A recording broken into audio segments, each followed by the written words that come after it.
this session is about monetary policy, as you can see. And the person who is going to present this project, this paper, is somebody who is involved in a central bank, at least, maybe a few. So Professor Joshua Abor, who is very active, I can say is a hybrid of everything.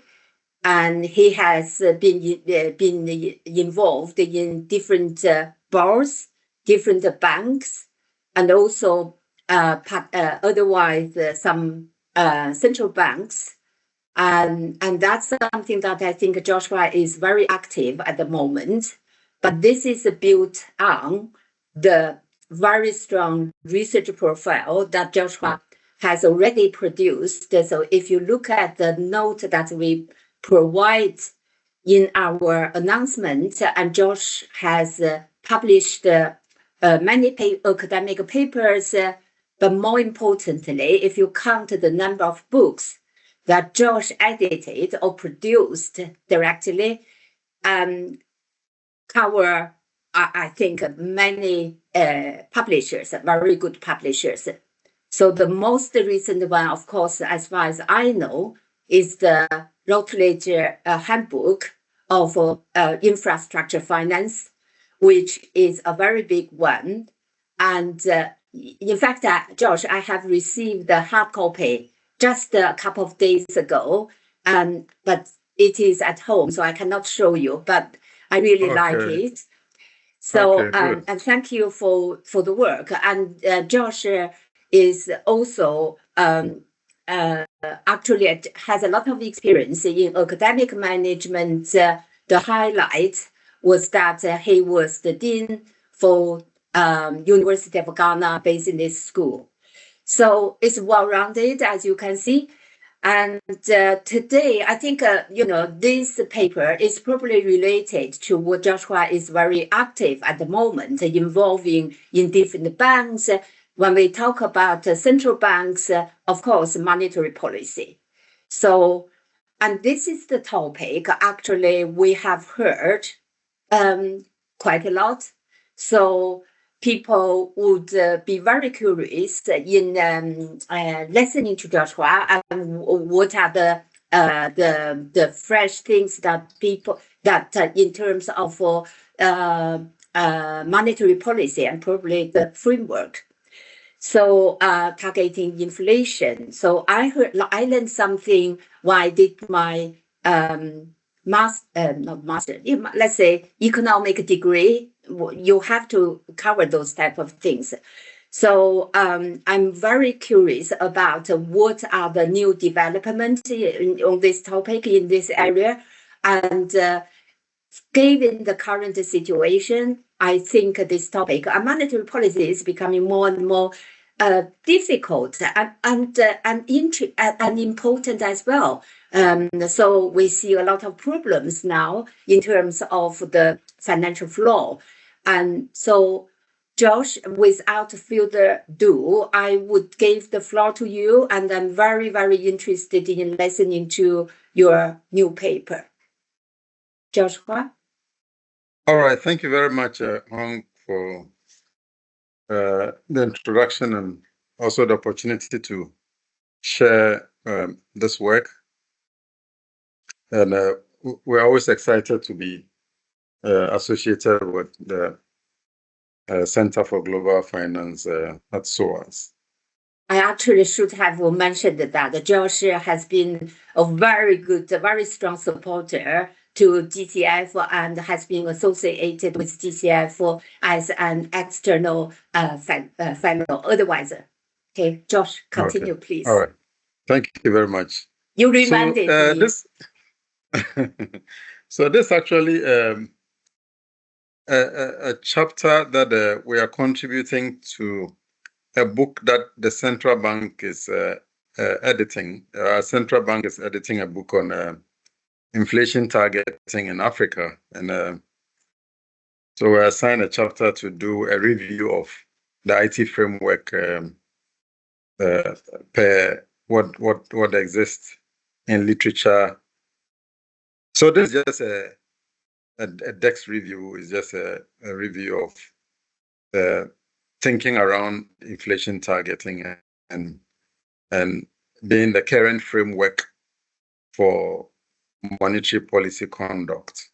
So just briefly by way of outline, so I'll do an introduction, look at the economics of inflation targeting, specifically look at the IT framework itself, the types of IT framework, then talk about the elements that are critical for inflation targeting framework, and look at price stability and the role of the nominal anchor. Then just highlight on the benefits and challenges, and then we can conclude. So inflation targeting, we know, emerged with the adoption by New Zealand in 1990, being the pioneers of the IT framework. So following from that, we've seen a number of central banks adopt this as a framework, essentially through an open commitment of ensuring price stability. And price stability being the primary objective of monetary policy. In fact, as at 2025, we can talk about roughly 32 countries having formally adopted the IT framework. And Africa, South Africa being the first country to introduce this, followed by Ghana in 2007, May 2007, followed by Uganda, Kenya, Rwanda, and Mauritius. So these are the number of African countries that have formally adopted the IT framework.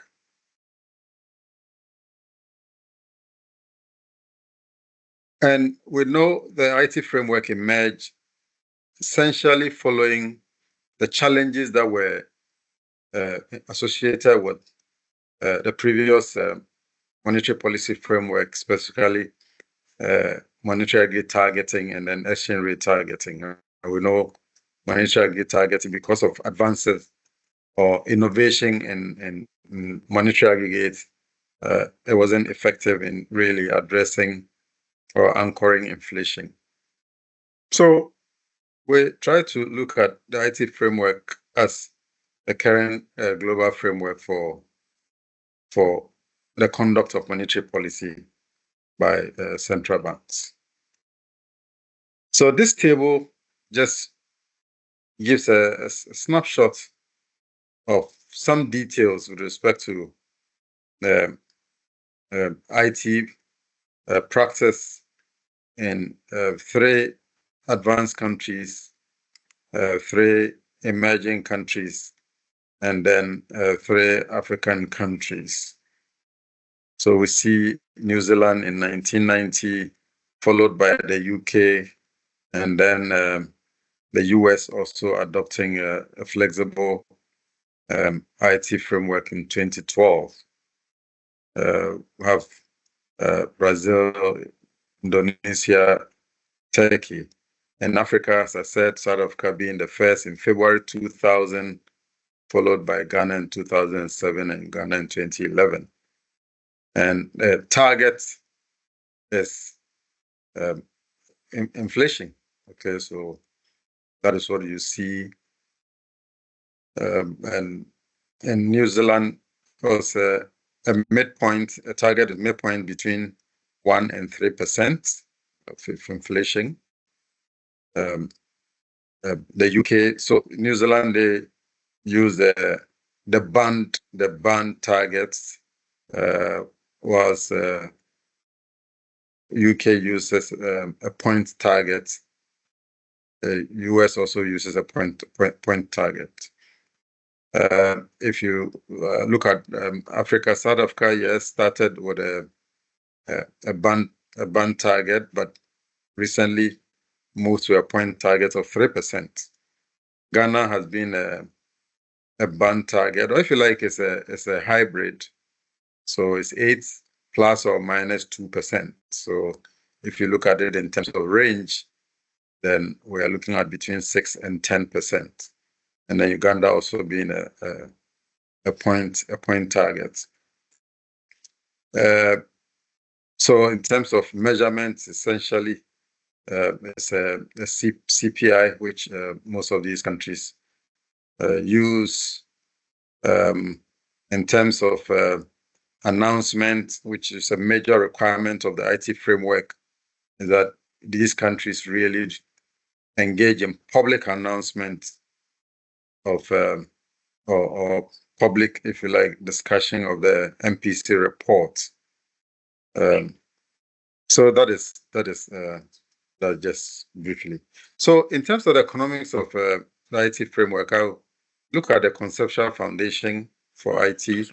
I'll discuss the inflation targeting regime and then the types of inflation targeting.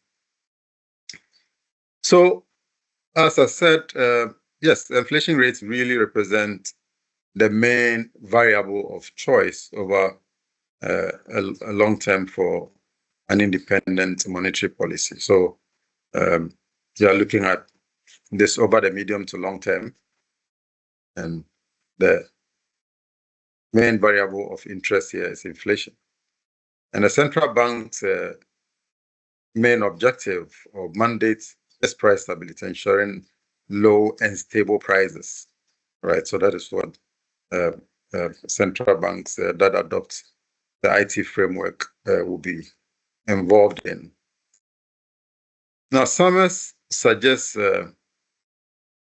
that even before the widespread adoption of the IT framework, high interest rates, mainly in double digits, signifies substantial cost to the economy. So it reduces growth. Of course, real growth is reduced once you're operating in very high inflation levels. Then also leads to inefficient allocation of resources. It disrupts the tax system, results in inequitable redistribution of income. Of course, the poor suffers more, fuels labor unrest because labor will agitate for higher wages, and that can create social tension. Now, the economic costs of having a slightly lower inflation rate over the long term, for instance, if we have between 2 and 12%, this is not very obvious. So at what point do you consider inflation to be low and stable? And you can also say that you're having zero inflation, then that can lead to measurement errors that can skew prices and produce an upward bias in the CPI, and also may suggest that you are deliberately deflating the economy, all right, as opposed to really pursuing price stability. So zero inflation is not the way to go. The point is to ensure that inflation is low and is stable, all right.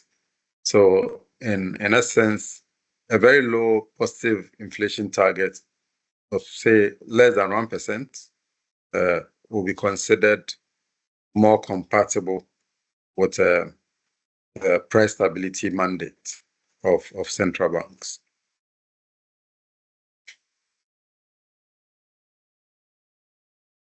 Now, in developed countries, they tend to have inflation rates of around 2%, which is considered sufficient to address any upward measurement errors.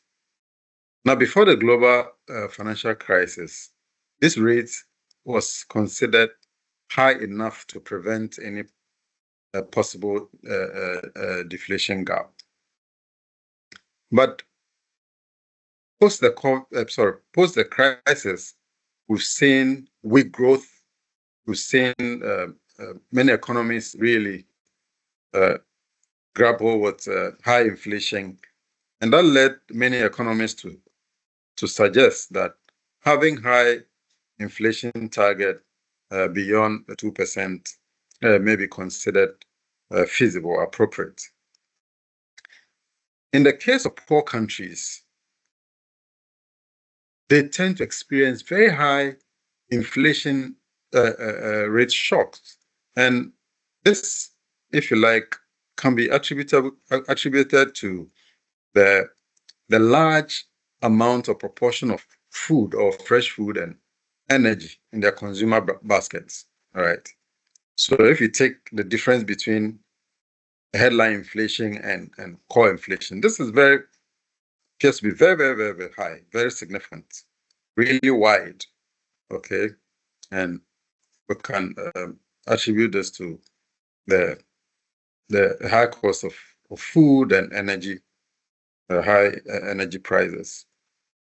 So that if you add that to the core, then you are heading to very high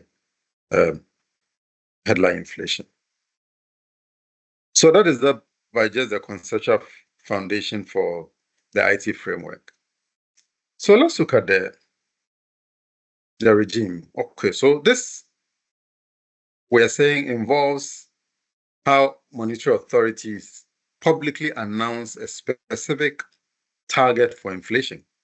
And this is normally over a medium to long term, using policy rate or inflation rate to steer price adjustment toward that target, whether it's a point target or it's a band target. And I indicated earlier in the introduction that the increased adoption of the IT framework can be attributed to the difficulty in curbing inflation with the use of monetary targeting, and then also the complications with respect to implementing different exchange rates regimes. Now, these prior regimes, did not really demonstrate very strong commitment to ensuring a low inflation and ensuring price stability. So this is something that inflation targeting framework, if you like, seeks to do. So it's a very important point to make that central banks then demonstrate very strong commitment to ensuring low and stable prices with the use of the IT framework. Josh, Yes. Can we have a little bit of discussion now? Since I am thinking about the role played by introducing IT into this decision-making process. So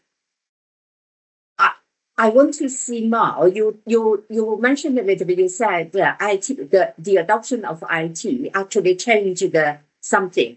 But can you explain a little bit more? Why is IT important here? So what are the differences in terms of setting up this inflation targeting or monetary policy decisions in general, comparing with IT and without IT? Because I think if you focused on the adoption of IT and this information targeting, we need to understand more about how does IT change the process or change this inflation targeting and why? All right. Okay. All right. That's good. So if you take the previous regimes like monetary targeting, the focus was on targeting monetary aggregates. But we know that the definition of money has changed significantly. Okay. The introduction of e-money, for instance, changes that definition. And therefore, it will be very difficult to target money in that sense. Okay.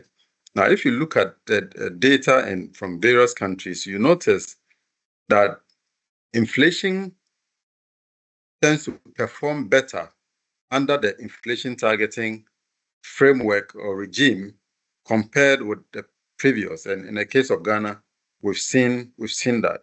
I probably should have included that graph here, but because the focus is not solely on Ghana. So that is a challenge. And therefore, you can't say that you are targeting M2 or you are targeting M3 because of money taking various forms. So that it's a problem. Okay. Then, in terms of exchange rates, countries have migrated from adopting various exchange rate regimes. So, if you are using, for instance, a floating exchange rates regime, yes, then what it means that the currency is supposed to float, and we know that you can't have complete control over that because foreign capital may come in and that can change your exchange rate. You can't really control exchange rate in that sense because there are several factors that are beyond your control as a central bank. Okay. You now can also use. Sorry. Yes. Sorry about that. Do you have more? You can also use fixed exchange rate regime because we've moved away from. So if you're using a peg system, you can of course go with IT. It will also be very difficult to implement monetary policy. When you look at the impossible trinity, of course, if you want to have a central bank, an independent central bank, then you can impose a peg system. All right. I hope. I now understand what you are talking about. So, so in fact, IT here refers to digitalization or introduction of some tokens, some like cryptocurrency, like what's it, stable coins or something like that. So it's digital, right? So it's not like the IT that we saw years ago. It's not information technology per se. No, it is digitalization. The IT here is talking about inflation targeting. Inflation targeting. Oh, sorry. This IT is inflation target. Okay. That's right. Now I see. Right. I see more. So you are basically talking about in the new circumstance where we have this digitalization, digital currency, and things like that. So whether inflation targeting is still working, as we have been seeing. Thank you for that. Okay. So, right. Yeah. Okay. Thank you. All right. Thank you. So, Banenke et al. Proposed the IT framework for monetary policy to be characterized by public announcement. It's a very important feature of the IT framework. When I say IT, I mean inflation targeting framework, right? And it includes officially communicating to the public about the plans and objectives of the central bank, right? Including, for instance, measures is taken to strengthen its accountability and transparency. All right. So the framework has public announcement as an important feature. Now, Michigan also comes up with 5 important components, and these include a public announcement of the medium-term target. So what is the target for inflation? If it's 2% or 3% or it's a band, you need to state that clearly, and it is announced ahead of time.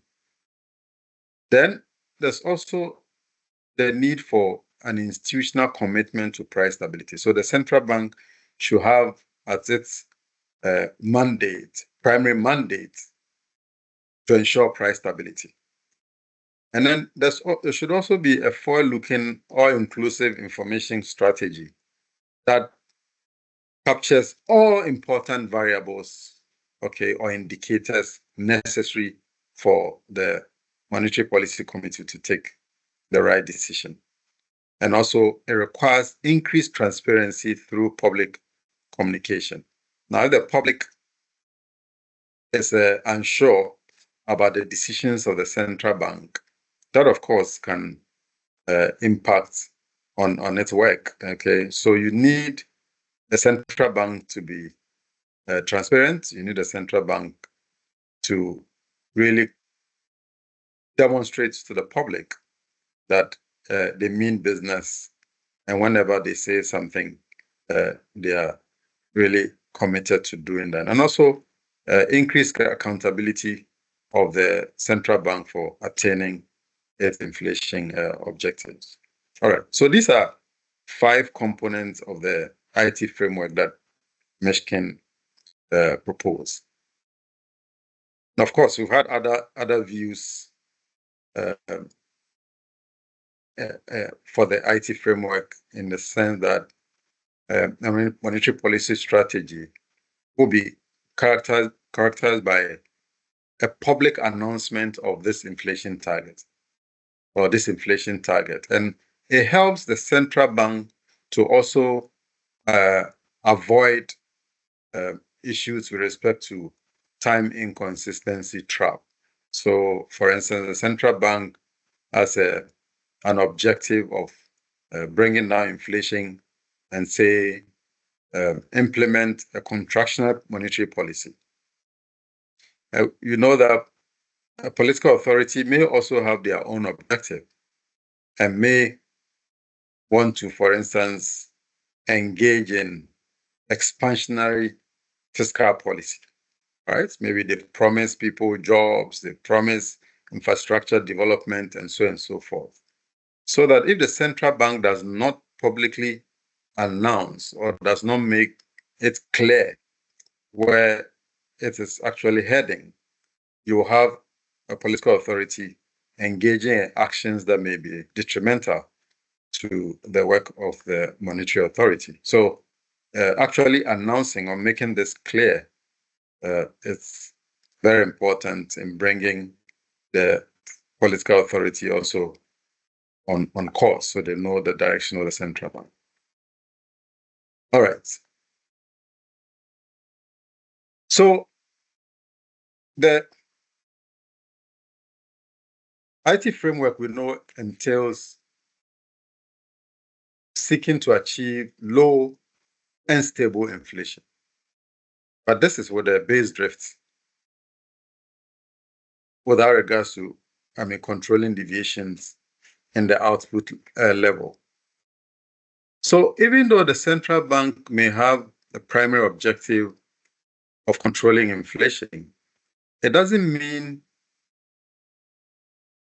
it is not concerned or is not interested in output stability. All right. The central bank obviously will be interested in doing that. Just a second. Okay. So what we are saying here is that all shocks that affect, for instance, price stability are accommodated by adjusting the policy rate as given below. So where you have your nominal interest rates, or if you like policy rates, set in time or period T, and it's expressed as follows. Now, the beta here measures, or the constant here measures, the response of the central bank to shocks that cause inflation forecast. right? So you are responding to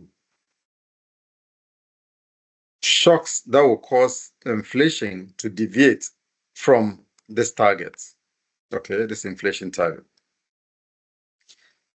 So the point we're making, a central bank certainly will give some consideration to output stability. The fact that it is interested in achieving a certain target for inflation does not mean you go all out and ignore output completely.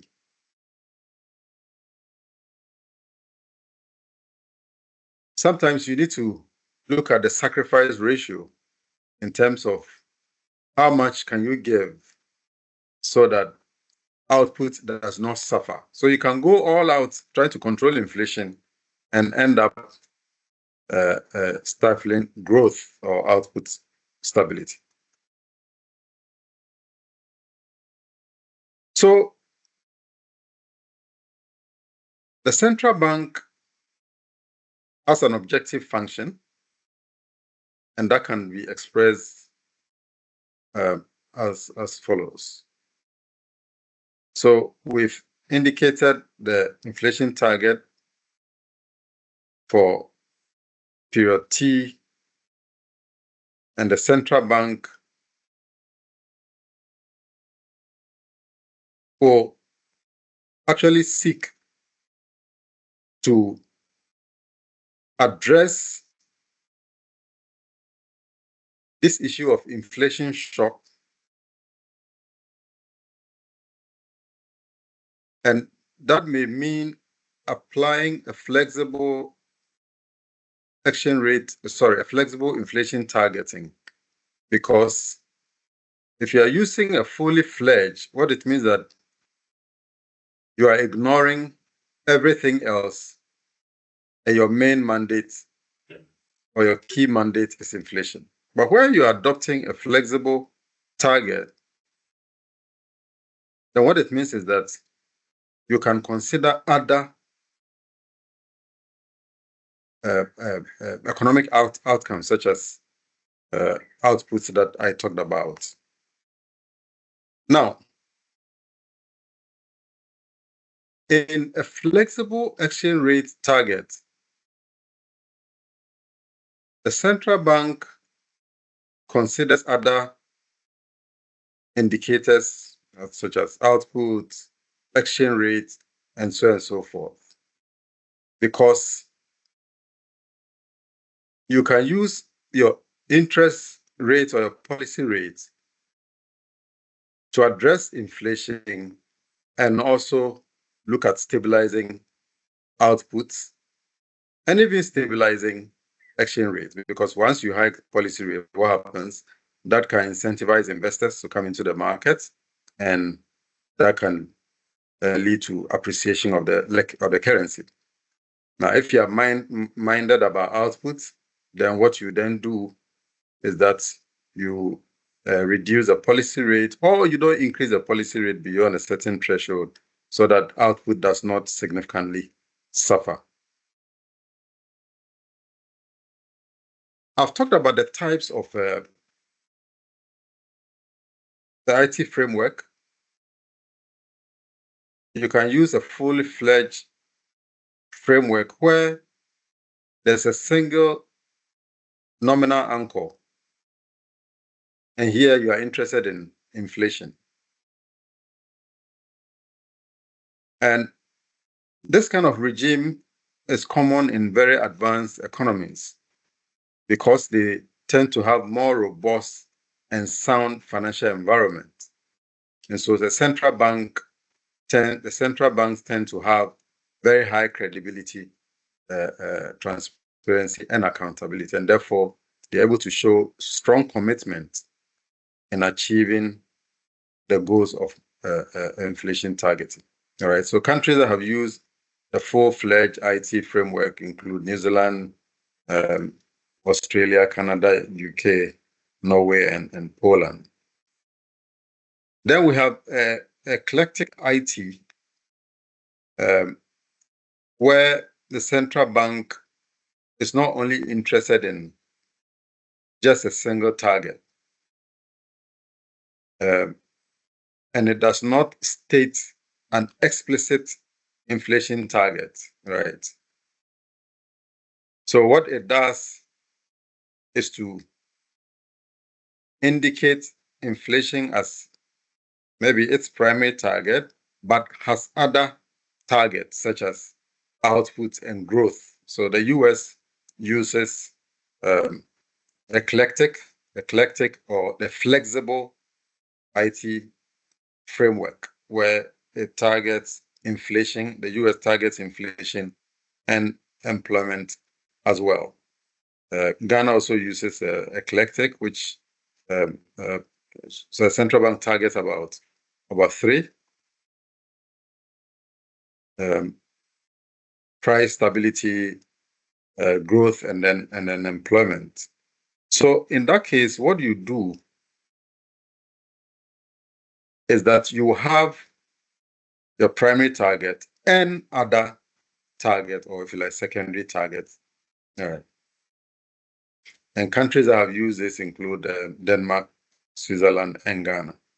Then we have IT Lite. So IT Lite is more like a transitional framework that countries adopt. All right. Of course, the eclectic is normally adopted by some advanced and emerging countries. Now, the IT Lite is where you have it's a low profile kind of framework, and it's used by central banks of countries with weak macroeconomic environment, and the central banks also have low level of credibility. So the central bank can announce a broad inflation objective, but due to its low credibility, it's unable to really maintain or achieve the objective. All right. And like I said, it's normally seen as a transitional framework that's adopted. So countries can announce that or can use that for a while before they publicly come out to announce maybe a flexible or a full-fledged framework. So Ghana started with the IT Lite, and then in 2007. So prior to that, it operated IT Lite, and then it migrated to a flexible exchange rate, flexible IT framework in 2007. So let's discuss the elements for inflation targeting. So I'm not doing badly with time. Yeah, it is fine. So, but Josh, can you explain a little bit more about IT Lite? So why do you call this Lite? And what does this mean? And it's just more flexible. And what is that? Okay, so IT Lite is, like I said, it's a transitional framework. So countries, so a country like Gambia is currently operating IT Lite. They haven't formally adopted either the flexible framework or the full-fledged framework. And like I said, the IT Lite is typically used by countries with weak macroeconomic environment.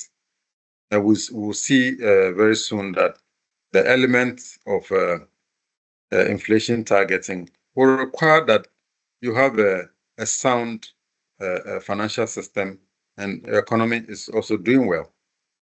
But where the economy is struggling, but you still want to implement IT framework, you can't straight away jump to a flexible or full-fledged. The IT Lite is used as a way of preparing to go formal. So it is not a formal IT framework, but it's just a way of preparing. It's a preparatory process of getting into a formal IT framework. So for countries who are applying this IT light in the transition period, let's say, they do not have inflation targeting, right? Yes, so they can announce, they may have an inflation target, but because they are not strong in terms of credibility, most of the time they don't achieve the target. They don't achieve the targets. Okay, that's interesting. Okay, so please continue. Sorry to disturb you. No, that's okay. Yeah. Okay. So, in terms of the elements that are needed for implementing an IT framework, you need priority of inflation targeting over other goals. So, if you are implementing inflation target, either flexible, eclectic, or full-fledged, inflation should be your primary mandate. So for full-fledged, it is a single mandate, a single target, which is inflation. For eclectic or flexible, you have multiple targets, but inflation will be your primary target, and then other targets can come in. Output stability, employment, exchange rate stability, financial market stability, and so on and so forth.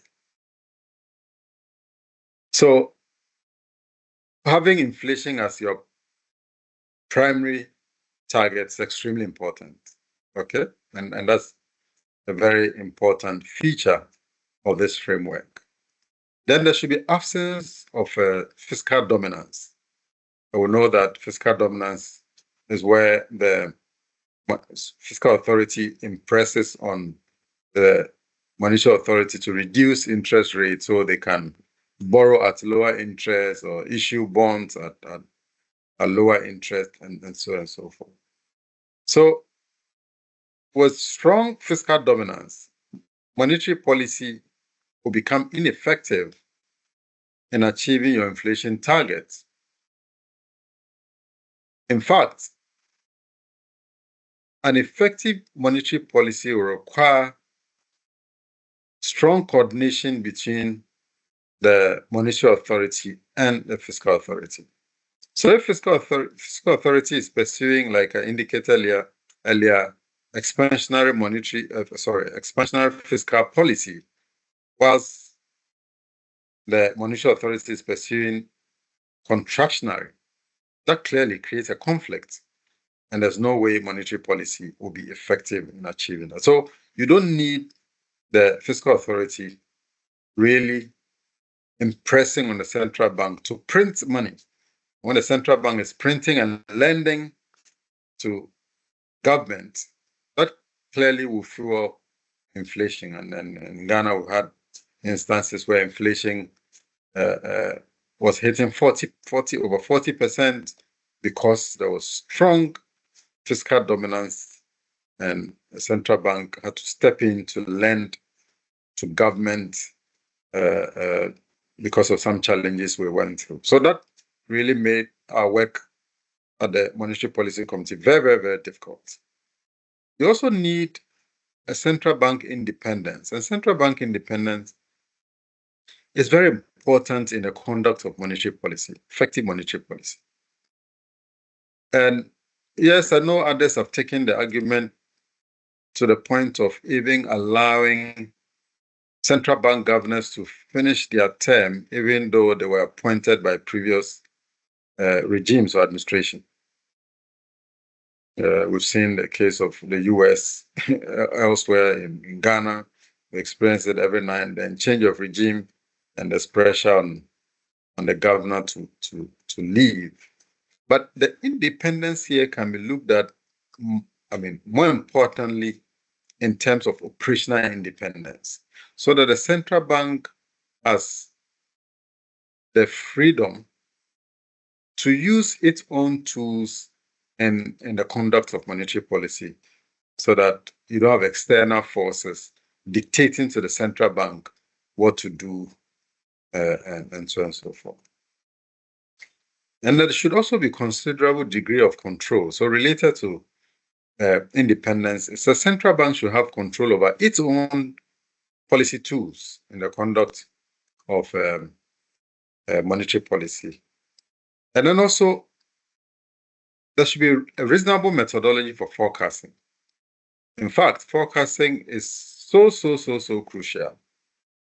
And the forecasting model will have to capture all the important elements in arriving at inflation forecast that will help the work of the monetary policy. I know sometimes people say that, oh, for the forecast, it doesn't really recognize judgment of the monetary policy members.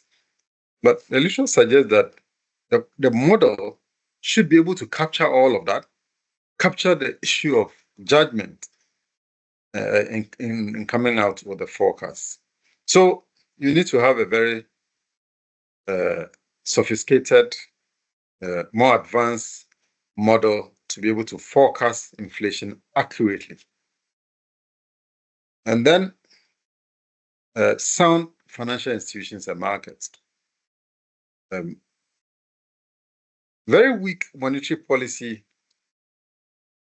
has been often attributed to weak financial markets. So if you have a financial market that is not developed, okay, have a market that is less developed, less financial inclusion, that makes the work of monetary policy very difficult.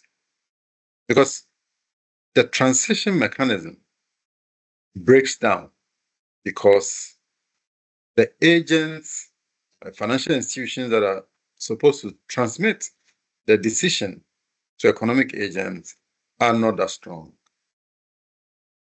People are not part of the formal financial system, and that makes monetary policy difficult to conduct. So you need sound financial markets to ensure that monetary policy conduct is effectively carried out.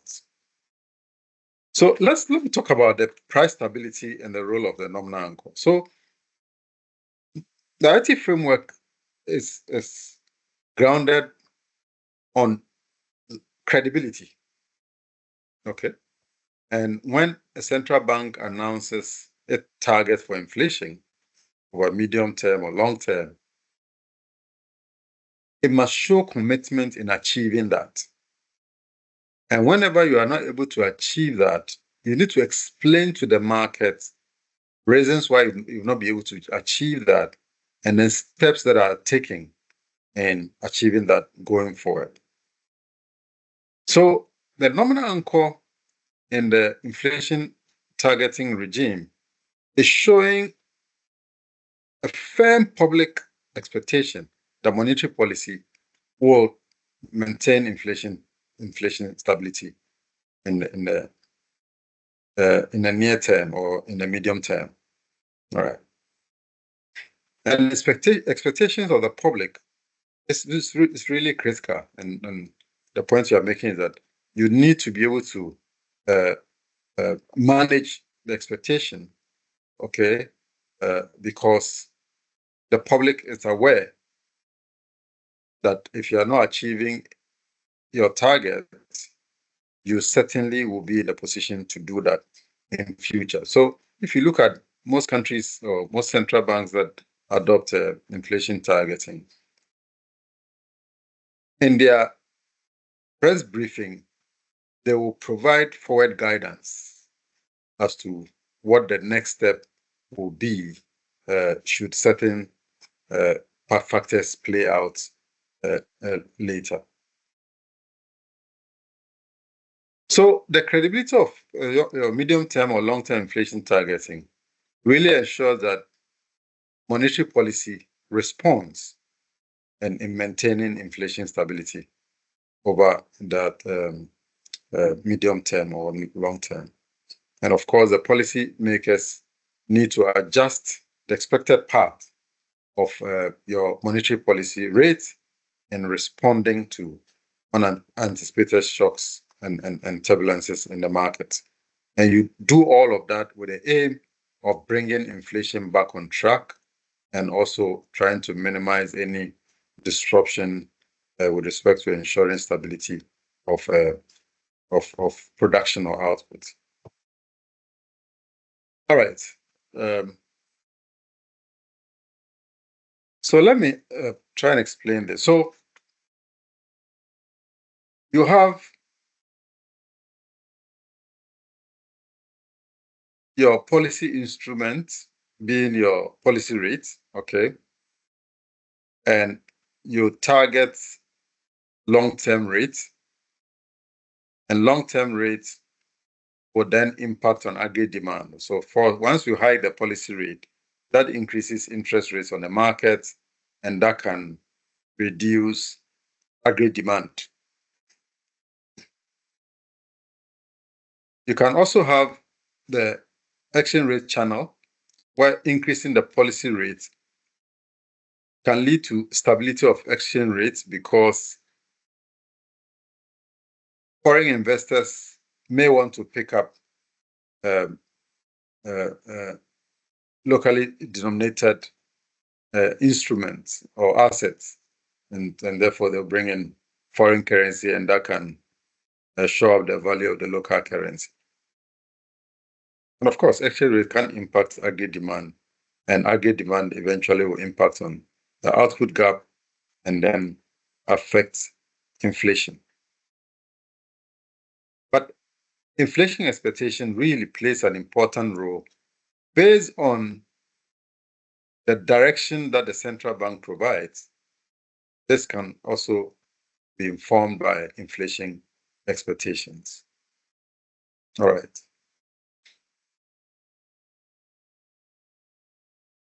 All right. So let me talk about the benefits of inflation targeting. First of all, we can talk about low and more stable inflation. And I indicated that if you look at the data over time, we've seen that post adoption of IT framework, most countries have demonstrated or exhibited low levels of inflation compared with previous regimes, i.e., monetary targeting and exchange rate targeting. And also helps to anchor inflation expectations, and that enhances credibility of that of your inflation target. And also ensures macroeconomic stability. Of course, this can lead to output stability and interest rate stability. And these are some of the objectives of monetary policy. So that if the central bank or monetary authority has multiple objectives, then it may seek to address those as well beyond inflation.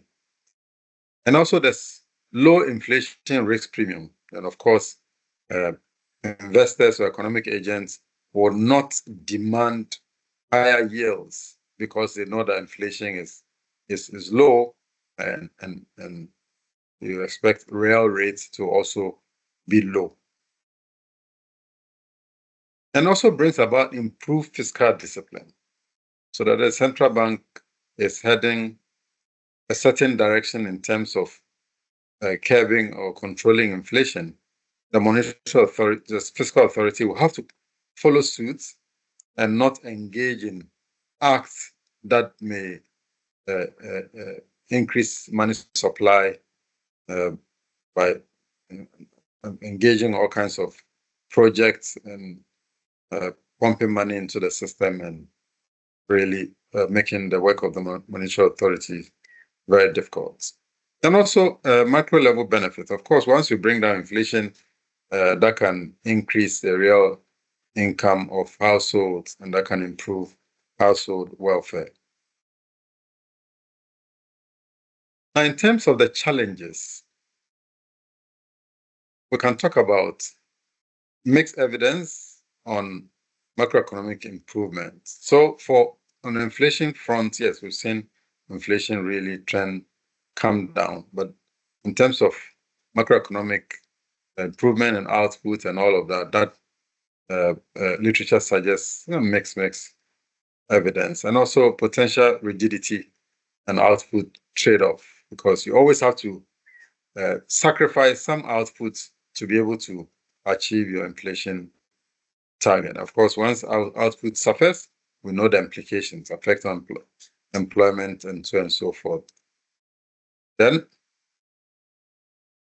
we said the precondition and institutional constraints. Okay, so some central banks may have certain challenges with respect to operational independence, insurance, credibility, and these are not easy to attain.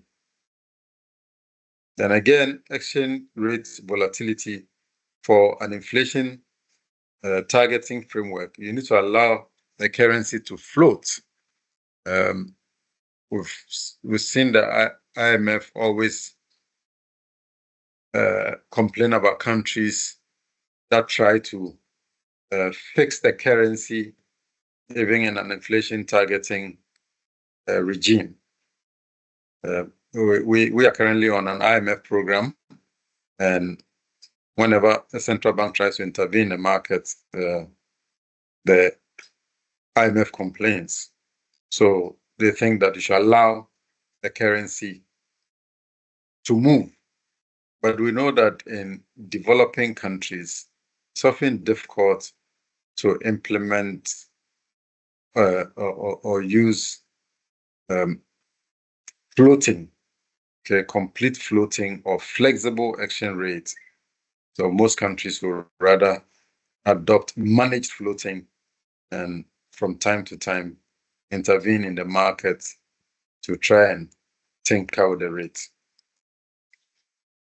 Of course, communication and transparency challenges as well. This requires constantly communicating to the market. So we hold our MPC meetings every 2 months, and every 2 months you have to prepare your report. So on the final day of decision, we meet to go through the reports, and then the governor will brief the press. And beyond that, the staff will have to engage the market. So it's a lot of work in communicating. And you also need to do a lot in ensuring transparency. Sometimes there's a difficulty in terms of, should this go out? Should this stay within? So those are also issues. And also distributional effects. Okay, so income distribution. So you can try to achieve certain outcomes, but we know that all economic agents will not be impacted the same. All right. So these are some of the challenges as long as inflation targeting is concerned. So let me try and conclude. So we've tried to provide a review of IT framework by looking at conceptual foundation, looked at the IT framework, the types of IT framework, try to also draw some literature on the elements of the IT framework. I've also looked at the price stability mandate and the role of the nominal anchor, and also highlighted some of the benefits and challenges. And I would say that the IT framework, as we see it both in literature and in practice, demonstrate the best framework, except we will see other frameworks in future. But currently, as we speak, it's about the best framework compared with the previous regimes that we've known. Because from what I said, inflation has trended downwards post the adoption of IT compared with the previous monetary policy frameworks. Thank you very much. Thank you, Joshua. And you did it very carefully and very clearly presented those well-rounded issues surrounding IT framework. I see my colleague here, Pasquale, who understands quite a lot on this topic, I'm sure. So, Pasquale, the floor is yours, please. Thank you very much, Honga. I'm not sure I understand a lot about the topic, but I'd like to thank Professor Abor for a very informative presentation, very helpful, also quite insightful, considering your status as an insider, as a member of the Monetary Policy Committee at the Bank of Ghana. So it was really fascinating to see your own point of view as a policy maker, really. Now, some questions. There is some evidence that a number of central banks in advanced countries have moved towards a greater flexibility in implementing monetary targeting an inflation targeting framework.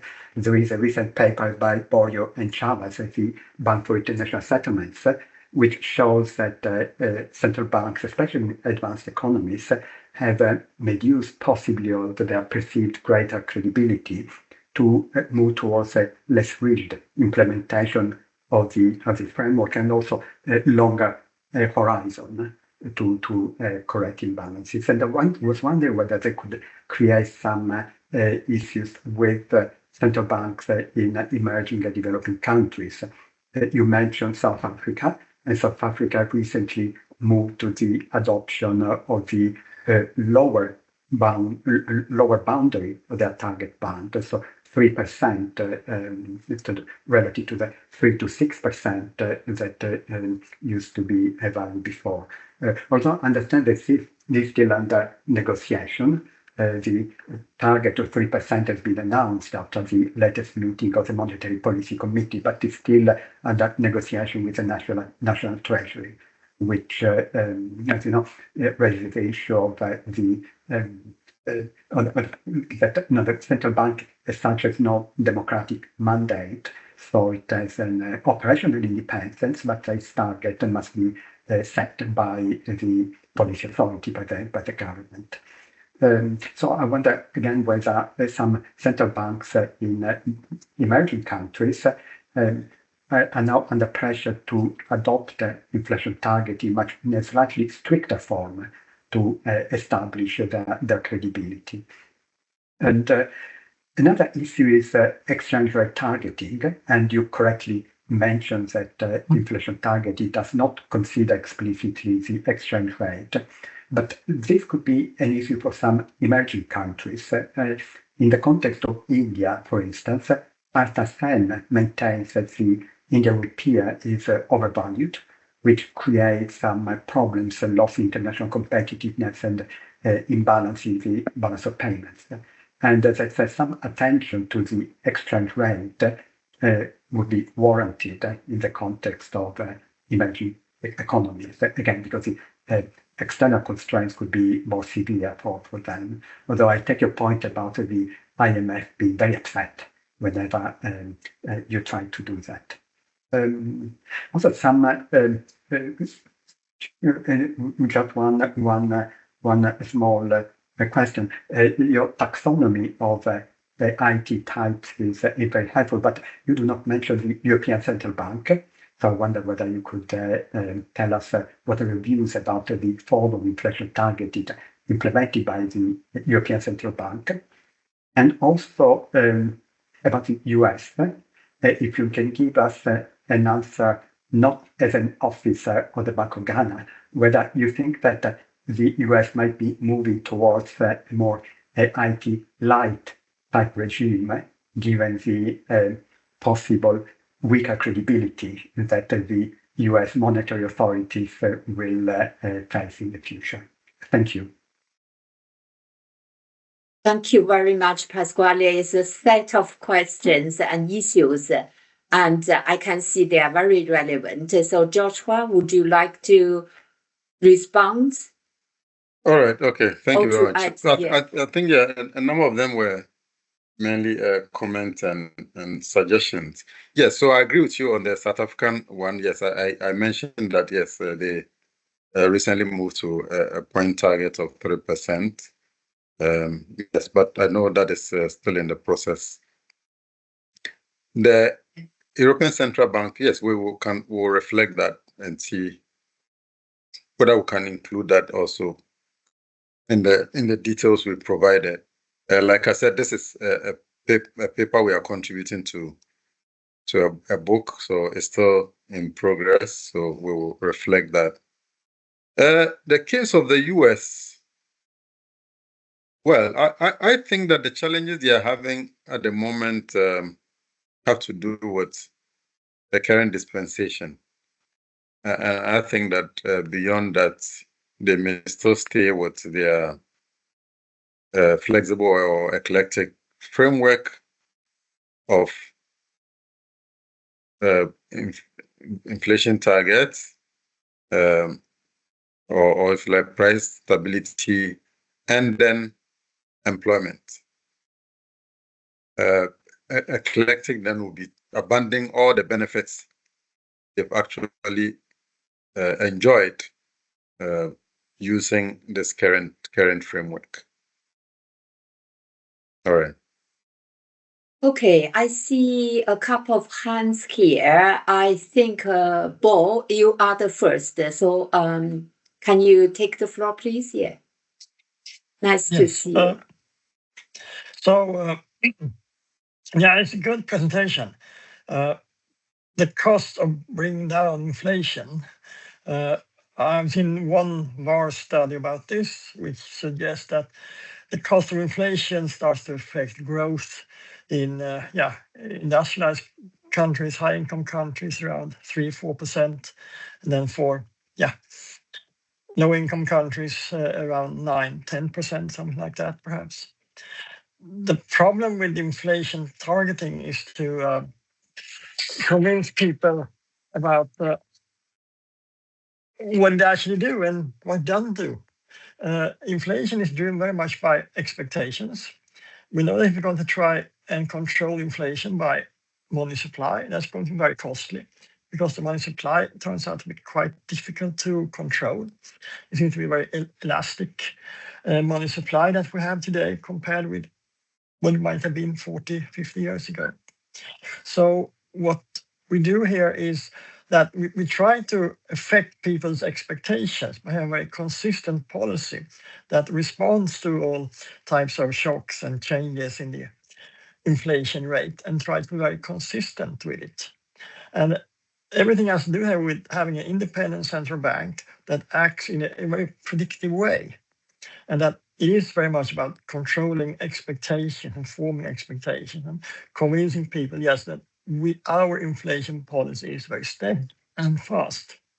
And we're not going to be influenced by other things so much.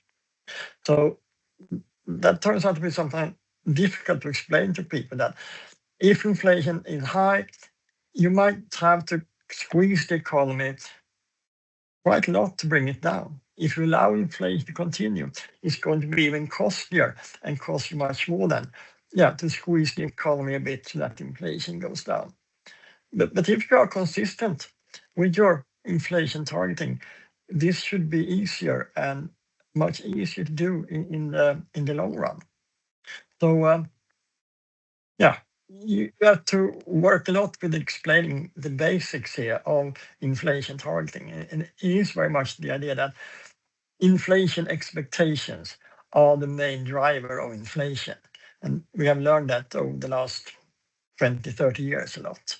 So again, I wish you good luck with this paper because I think it's very important, actually. Thank you. Thanks for the comments. And we have quite a few macroeconomists today in the audience. At this stage, I add some comments following with Joshua's presentation and both comments on, just be consistent and that everything is easier. I'm not a monetary policy person. I'm not inflation, targeting person, but I'm still thinking about the technologies here. So the framework, I see if the expectation is the core for policymakers, and the expectation is becoming more and more difficult given the current situation, the changing, a lot of uncertainties now. So therefore, probably it is more difficult to have a kind of accurate expectation or to forecast even. So, and now I'm thinking about the addition of the development of all kind of technologies, all digital, currencies, types of them. And they have already, I think, accounted for a certain proportion. I forgot the number, but a certain proportion of the total assets. If you draw a pie, they are now obvious. So I'm thinking about these types of distraction, how they change this conventional standard theory on this inflation targeting. And if this is the case, I think not only the developed economy will face the challenges, the new challenges, but also the emerging markets, the developing economies, even though they are still in the so-called IT light stage, but there's no chance for them to actually really apply this inflation targeting framework. So I'm a little bit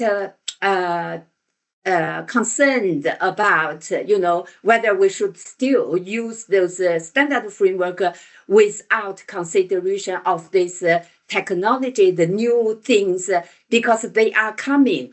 So, and they are going to take over a lot of traditional, financial instruments, for example.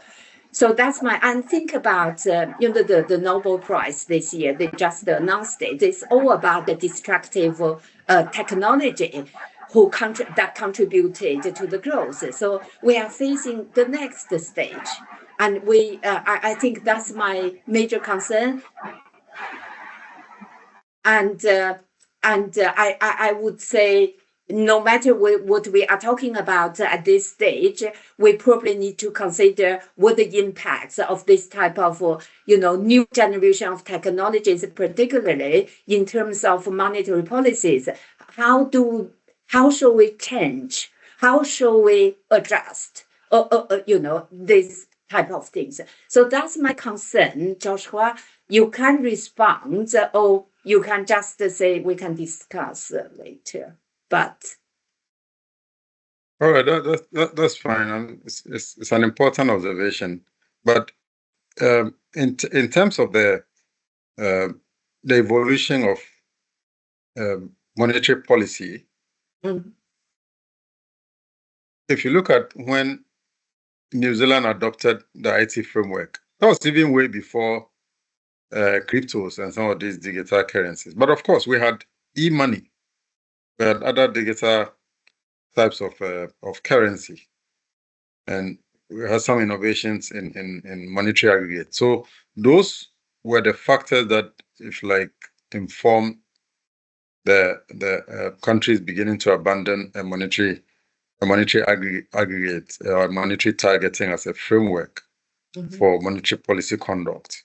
But in terms of the current dispensation, we can even say that, yes, these developments can even improve the work of inflation targeting, in the sense that they can improve development in the financial markets. And we saw that it was one of the elements for an effective inflation targeting regime.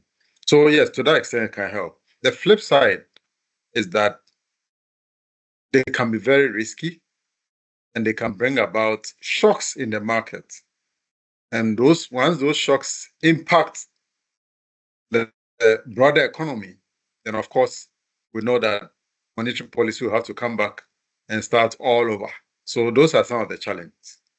But other than that, I would say that yes, I mean, they are useful. We only need regulation to be very proactive. And most of the time, we see regulation lagging behind innovation.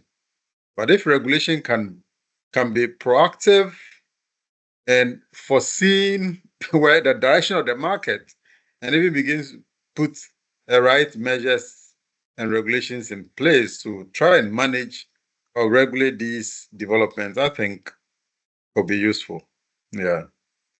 Yeah, regulations are very important, but you do not want to deploy the development. Those are the new application of new technologies. So from that perspective, so everybody and we and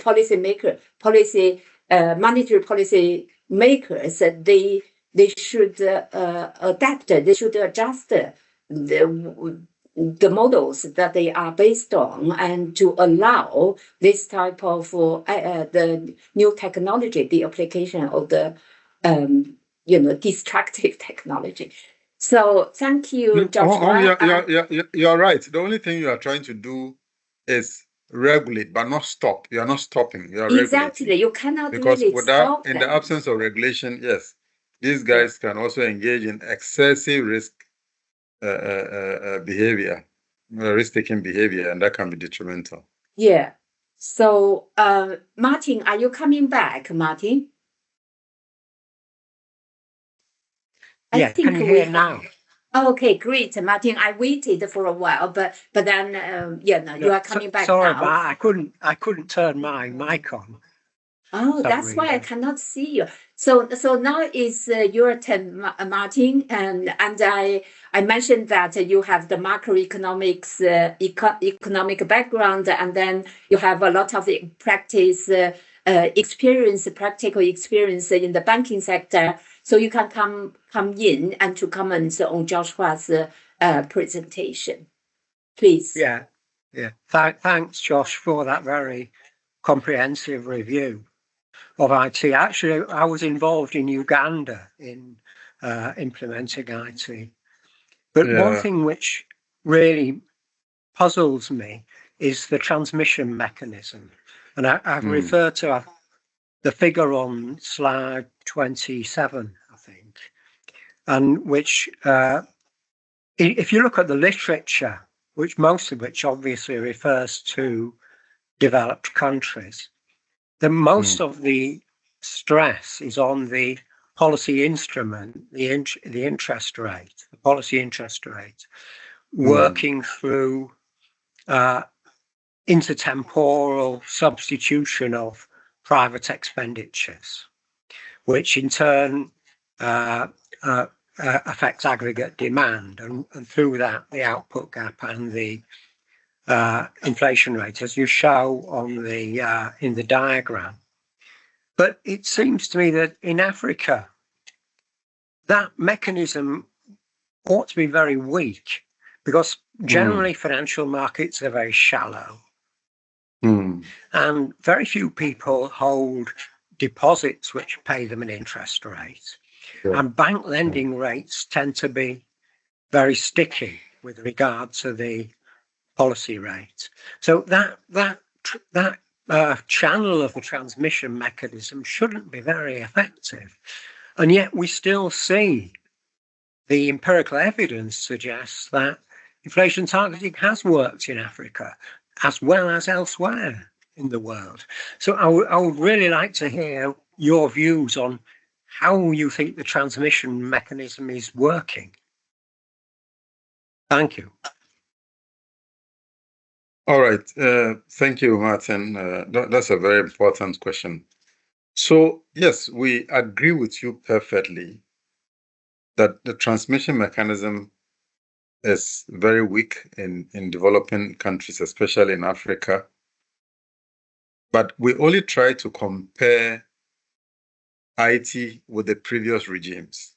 Okay, so relatively, it served us better than the previous regimes. But because the transmission mechanism is not that strong, it makes monetary policy not very effective. So we're talking about market where, yes, significant percentage of people would want to keep their money outside formal banking. And then once you have weak financial markets, that makes monetary policy ineffective. In fact, monetary policy in Africa has been described as it's like you negotiating a curve with in a track versus driving the kind of car Martin drives. Once you negotiate the curve, it is very fast, and then you are on the lane you want to head to. It responds quickly in advanced countries because the financial markets are strong and they work, as opposed to in a case where it takes a long time to begin to see some progress. So yes, I agree with you. Just that we think it's still a better framework compared with the previous regime. Beyond IT, I don't know which other framework African countries can use. I think yes, a full-fledged IT framework will not be the way to go for Africa, because you can be sitting at your MPC meetings thinking about inflation, and workers will be up in arms on the street, and they are agitating because there's low employment or the unemployment has gone up, and they are suffering. So yes, I hear the point Bo made, but in Africa, you need to have your eyes on the ball, on all the indicators.